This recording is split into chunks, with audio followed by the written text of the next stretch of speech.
Yeah. So pre-op preparation is same, but when we compare some DSEC and DMAC basic differences, case selection little crucial for DMAC, but when you are experienced, then you can take bad cases to do successfully DMAC. Then donor preparation here is only manual. Incision size is between 2.8 to 3.2. One important difference is the DM scoring, which should be larger, 0.5 to 0.75 or 1 millimeter larger. Inferior peripheral irectomy is a mandatory, but many papers are coming, they are not doing inferior PI. But inferior, you feel good.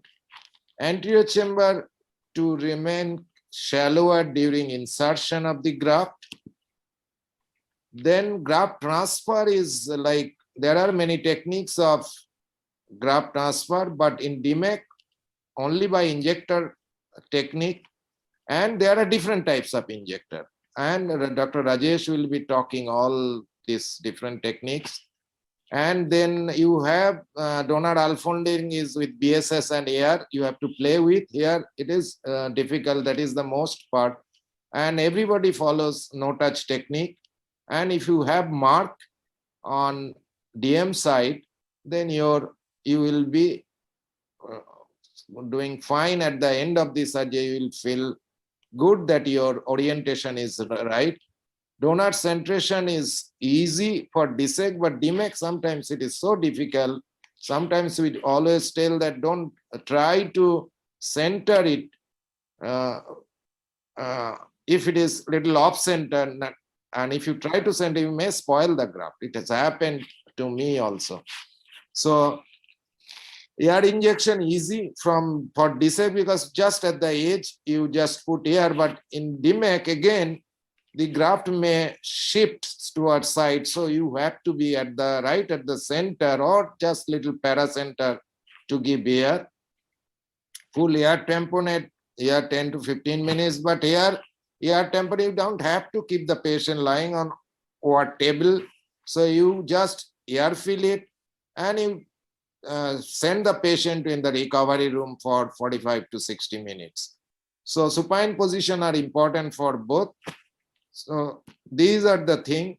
So here the main thing, you have to clear the epithelium, and there are marking. If you give template mark, it helps in your scoring. 8.5 millimeter normally I used to give because the normal graft size is 8 millimeter. Then you have to give side port, and you need to see the internal incision of the side port. It should not be too lengthy, otherwise during air injection it will be having difficult. Then you have clear corneal incision. So this is 2.8, I little enlarged it. Nowadays I do 100% of the cases little posterior limbal, and it gives me, normally I do not put any suture most of the cases. So that is one thing. DMAC scoring, same system, so you could use under OVD with trypan blue stain, even under AR. Some of the cases under AR is important, like ACIOL, like SFIOL, like aphakia, where you have difficulty in removing the OVDs. In those cases, you have to do it under AR. Then inferior PR, it may be from external. So external, you have to do it, but it is difficult to go right at the periphery with external. Sometimes you need a different kind of instrument, but in vitrector, it is easier. And there is oozing, not in all cases, but at least 40-50% cases, you need to air tamponade. This air tamponade is important to keep for normal bleeding time, like 3 to 5 minutes. So I keep the air for 3 to 5 minutes, even more, because this time I prepare graft. So donor transfer and insertion technique, I know that Rajesh will be talking of this. And there are many types of injector systems, so plastic cartridge, glasses. There are concept of endo in, endo out, pull through technique, hybrid technique, endo glide. Lot of things are there. I am not talking about this. My views on insertion technique, that some techniques are easy, some are difficult. Some techniques may have a better in terms of endothelial cell loss. Glass cannula may be slightly better than plastic, but probably the principle remains same in most of the cases. Consider the cost and time factor. Choose a technique which is consistent outcome in your hand, then master it. I mean, DMEC is not a huge number of surgery. So if you stick to a particular technique, so it may give you better results with time.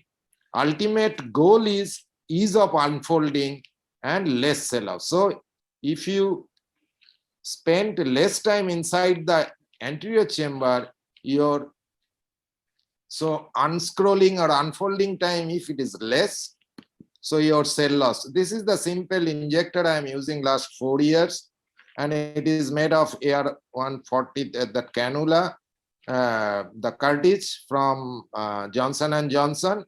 And every day I used to make one. Whenever I have a DMEC, I used a new. So every day you have a new one. Just break it and fit it that rubber tube, which is there in your saline tube, and then fit it with 2 cc syringe. That is all. Now it is ready for your injector system, and I am not changed it, though I have goiter, I tried, and I was taking more time. So this is my system. Then the unfolding, I am showing the same. This is the only one technique I am showing. Rajesh will be discussing more. So I go, I don't put any suture. I tap with that needle, and as soon as I realize that I am on a right orientation, immediately I change the cannula. Even I tap the main port also, but it is dangerous. Sometimes it may come out. So go right at the center and put an injection. So this is real time, no fast. So it is real time. It hardly takes 2 minutes time for me, most of the cases. So you see a stamp at the end, and you feel good that your surgery is okay. So immediate post-op is very, very crucial. As said, that I keep the patient in the recovery room, so maintain that supine position for 1 hour. Then I have a slit lamp there, so I check the patient under slit lamp. The sitting position, if the PI is, air bubble is above the PI, attachment actually happened maybe 6%, maybe 6%. So take home message is, we need to do a lot. Thank you very much.